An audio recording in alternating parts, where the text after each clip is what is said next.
What's up, Live? I had to do the 52 fake out. I don't know what be going on. I be telling you, you need to keep your representative close. You can't be people's alibi and you ain't around, especially since they weren't your alibi when you needed them to be. I don't know. IG, another live rant. I'm watching this movie. I was watching a documentary yesterday. Uh, the documentary is by Any Means Necessary. This is about, during those political times, the civil rights movement and stuff like that. And that's an important time because what we going through today, like stuff has changed, but stuff has stayed the same. Like if you've seen my post on Facebook with the whole Panthers and stuff like that, like you probably seen different uh, stuff related to the Panthers on my social media. If you've seen the tour on my Facebook or no my YouTube, back there I got the whole setup. And my whole thing was like, with the Panthers, it's a big stigma amongst some groups that say like, I mean that we're taught to believe that they were domestic terrorists. They did different government bombings on different government buildings and stuff like that. And I understand that for most people, that's going to look like, especially if that's what you were told growing up, like, oh, the Panthers. Like a teacher once told me, like schools celebrate Martin Luther King so much because he was nonviolent. He symbolized nonviolence. That's what he stood for. People like Malcolm X, even though you don't have to be Muslim to believe in some of the stuff he says, or the Panthers, they were more militant. And the Panthers, even though they started out like I've been telling people, like the Tupac line, uh, everything corrupted once, man, touch it. And even with the Panthers, I don't think they were corrupted. I think with the way the society is structured, especially in the U.S., it's when you say his story, we talk history. It's his story, so it's a black militant group against the U.S. government. And even though, like on the surface, it's like, all right, you were anarchists, you were against the U.S. government. No, they were against the same thing that people are protesting against now. It's like what was widely throughout the U.S. Like, now they got police shootings and stuff like that. Back then, they were being brutalized the same way. When in the 70s, when they were big after Martin and Malcolm got killed, it was like they were trying to pick up that same energy, but at the same time, it was like you just killed Malcolm, you just killed Martin, and you really beating us to a pulp on a regular basis with no real justice. And like I'm saying, I don't feel like every cop is racist. I don't feel like every cop is bad. Like, cops is people, COs is people. I ain't saying I'm a cop or a CO, but like, people is people. You're gonna have some cool people and then you're gonna have some assholes, then you're gonna have some straight racists. And I said that in a different rant. Even though they racist, it's like if it's a race war, it's gonna be minorities, white people against racists. You get what I'm saying? So when it came to the Panthers, it's like, they trying to fight for it. The original slogan was all power to all people.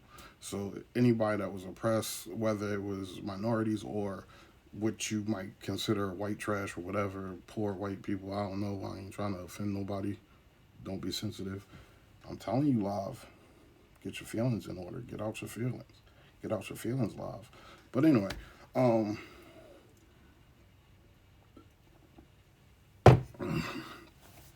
so basically what I was saying, like I said this to my pop, I said this to other people. Like I know they have an exhibit at a museum um in Oakland, and I think that's a great thing. I think everybody should go out there. But anybody who's interested anyway, like I think that's a big part of history. And not only that, like I was saying, their original plan was to just you know provide safety for the black community in Oakland and throughout the country. And in doing that, what they was doing was they were setting up after school programs, before school programs, making sure kids was getting fed. They were setting up, clothes closets. They were setting up food programs. They were setting up all type of stuff, socially beneficial programs, just like a social worker or somebody in the humanities, social services, something like that. If you're not familiar with social workers and social services, then I would think a lot of people are. You take advantage of the services, and not in a negative way. I'm just saying. Alive, get out your feelings. Anyway, so like what started with like basically securing the neighborhood and making sure that uh, racism and racists weren't uh, exploiting and taking advantage of it. Didn't get corrupted, but the his story behind it, because like I watched another documentary. This was for my social work program, where they actually admitted that like people like Nixon and J. Edgar Hoover, they had the whole manifesto and plan to basically destroy the nuclear black family. And that's when you bring in the Nicaragua scandal and uh, other things like that. Show Snowfall that everybody loved, like with the explosion of crack and the crack epidemic. And I know right now we got the opioid epidemic, but like the crack epidemic, like in the Oakland area, and then like like for some people in Philly and New York, where it's like during a certain period, it's like bombed out buildings, and even now, like I ain't even going to get into that, but so what the plan was by the government was to infiltrate these pro-black militant uh, organizations like the Panthers and other ones, and it was on some stuff like that. What's up, J Real? J Real? I can't really see that. Um, what it was to infiltrate these programs and stuff in these organizations. And like I said, I'm watching the movie. This is Judas and the Black Messiah. And like I was saying on something else, like I seen the billboard on the electronic billboard down Market Street, and I was like, all right, I thought it was a play. Like, okay, whatever. But then I saw some I saw a commercial, and it looked interesting. I still didn't know it was on the Black Panthers, and I was watching that other documentary, like I said earlier, and it just all coincided. But this is all stuff I've already known. But like I'm saying, I was taking the classes and stuff, and they were talking about how they put out the manifesto amongst the government officials and stuff like that to really infiltrate these groups and destroy the nuclear black family. And then you got the crack epidemic and a lot of single parents out there, and it's still mad single parents. But I think that, like I said before, I think it's a social economic thing now. Like they say, the middle class is shrinking. It's rich, poor. The in between is shrinking. Like I'm between jobs right now, so. Uh, but what I'm saying is like, I think Black Panther museum is important because it can really dispel those myths or those things that we're led to believe like they are domestic terrorists. And that's where I'm getting to. When you have governmental organization targeting blacks, like at the time, that's when the phrase super predator Nixon came up with that. I know people have said that Clinton used it in uh, his campaign, but Nixon really was like, we gonna destroy black folks. Black folks is an enemy to the state. So, and I'm saying that not to be on the racial stuff. It's just like when people are viewing or taught that the Panthers were anti-white or anti-government anarchists, it's like you got to know the full story. You can't just know, yeah, they bombed 8 government buildings. They were trying to take out black folk. So I don't see it. Like, I don't want to promote stuff like that. But and like I said, in a time where we just had mad riots all throughout the country, Philly, we had like 3 days of riots, and then like another 2 days of riots a couple weeks after that, and then I think they had another smaller riot. They did. That was in October. They had another smaller riot, but that was only in like a certain section of the city, I guess. And it's all stemming from these police shootings and stuff like that. And it's crazy stuff. Like I don't think there was a manifesto. I do think I be thinking. I don't know if it was the Trayvon Martin shit and he wasn't a cop and he was like, all right, we can get away with this. Let's go. It's goat season. Or I don't, and I'm joking when I say that, but I don't know if it was that because it seemed like after that it was just nonstop. But I don't know if it's that or the explosion of social media and like now you world star. That's all you know. Like I know for like a good 5 years, that's all I was hearing. World star, but now like with social media, with YouTube, world star, all these things. Every other month, a new platform is popping up. It's 100 podcasts on every 10 blocks. Like I don't know, the advent of the camera phone. Like so now it's like you got camera phones, you got cameras on different street corners and stuff. Like I don't know, like even some of the rioters, like they got caught up because of the street cameras and stuff like that and stuff like that. I don't know, but I'm just saying, like I think the with the climate of today and with what's going on today and for what they stood for, the positive things, like I said, the social justice things, the fighting against oppression, and that's for all people that were oppressed. I think it's important to tell the real story and not just the domestic terrorists, unless you really know the history of the Panthers and know the history of the history and stuff like that. Because it's like you can always hear it. Like I always go back to the Iverson John, the practice. We talk about practice, not the game I live and die for. And I go back to that because like a lot of times we talk about dumb shit. A lot of times we talk about bullshit. And a lot of times people are caught up and worried about dumb shit. And it's like, yo, it's babies out here in hospitals. It's chicks like getting taken advantage of. And like, I ain't gonna say I ain't no different. Like, but I've done dirt. I ain't gonna say I alive. Get out your feelings. I'm just saying. It's like mad crazy stuff going on out here, and like I be on some playful bullshit a lot, but you're gonna see some different shit. And like I said, when the podcast is really up and running, not just the preliminary content, we gonna get into some deep. We gonna get into a lot of fun stuff, a lot of funny stuff, a lot of comical stuff, barbershop talk, all that barbershop, day room, prison gate, ball court stuff. But there's going to be some political, it's going to be some art, it's going to be all that.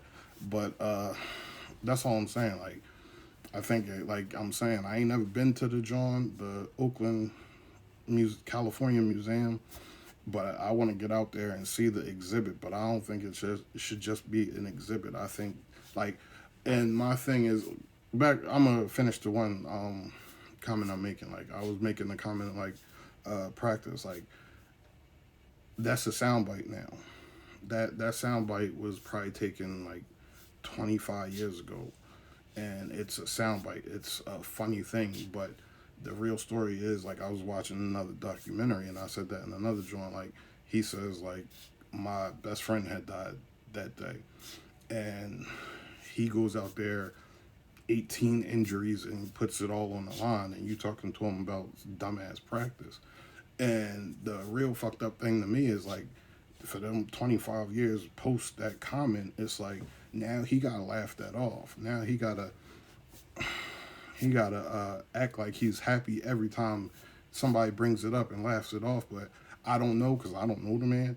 But like if that's what the world associates with that comment, it might be bringing up his best friend dying every time he has to laugh that off. Like he might walk away from the camera pissed off like every time. But it's a soundbite. And the fucked up thing is, behind the scenes, before I seen the documentary, behind the scenes, motherfuckers had to know, like, Like you play ball every day. You around the same reporters every day. I used to watch Comcast Sportsnet every day. This is just my thoughts, just what I'm feeling at the time. You know what I mean? Get out your feelings. That's Jay-Z. I don't want to steal nobody's shit live. Get out your feelings. But I'm just saying, like, and I know I just played after saying the practice shit. But all I'm saying is, like, with certain shit, whether it's different shit, it's his story, it's his version of the story. So I just think like a whole museum dedicated to the different things, and then that brings me to the T.I. Trap joint, and I love the T.I. Trap joint, and I haven't been there. I've never been to Atlanta. I want to go to Atlanta. I've never been to Oakland. I want to go to Oakland, but now anyway. But my whole thing is like I love T.I.'s trap joint. I want to support the trap joint, but like at the same time, if you got the trap museum and the trap museum, I think we should really have that like I think the trap museum's good because it's like pop culture and popularity and commerce and all that shit, not the glorify negativity and like I'm a Ti fan and like but if you got that trap museum and you were and he and whoever he collaborated with was able to do the trap museum that brings out people from across the country, I don't know, and other parts of the globe, I think we owe it to the Panthers, to the black community to really put out the real, and it's not because not everybody gonna see this movie, not everybody gonna go to the museum, no, not everybody gonna check out the documentary. It's like I know I had brought the Panthers up in a group, and I don't really want to mention the group because I don't want live get out your feelings. But all I'm saying is I could see some people becoming uncomfortable.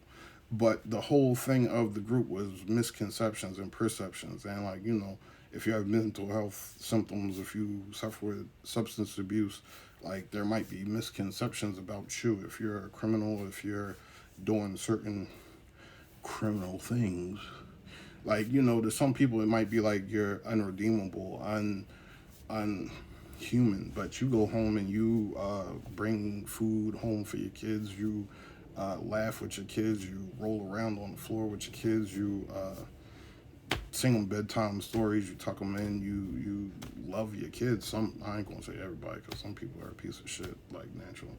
But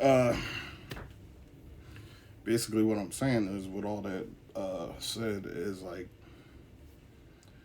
when I did the group, it was like not just with the Black Panthers and trying to illustrate how they weren't just like I said, I could see the discomfort on some people's faces initially when I brought them up, but like the whole thing is misconception. So if you're if you're uncomfortable because you thought like maybe I'm a militant black man that don't like white people and you got white people in the group or whatever, it's like one, they worked with white people, they worked with white organizations, they worked with anybody who was fighting against tyranny.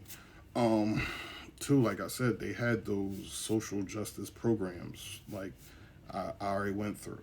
And these are things that need to be highlighted and not hidden and them labeled domestic terrorists. So, like, I think we owe it to that, owe it to the community because, like, since the Black Panthers, since Malcolm Martin, Bobby Kennedy, JFK, it's like, you had a Tupac, you got rappers. And it's a contradiction. Even myself, like I've passed too, and I've changed my life. I still ain't scared of you. I know this New York City. I ain't scared of you motherfuckers. Live, get out your feelings. That's Bernie Mac.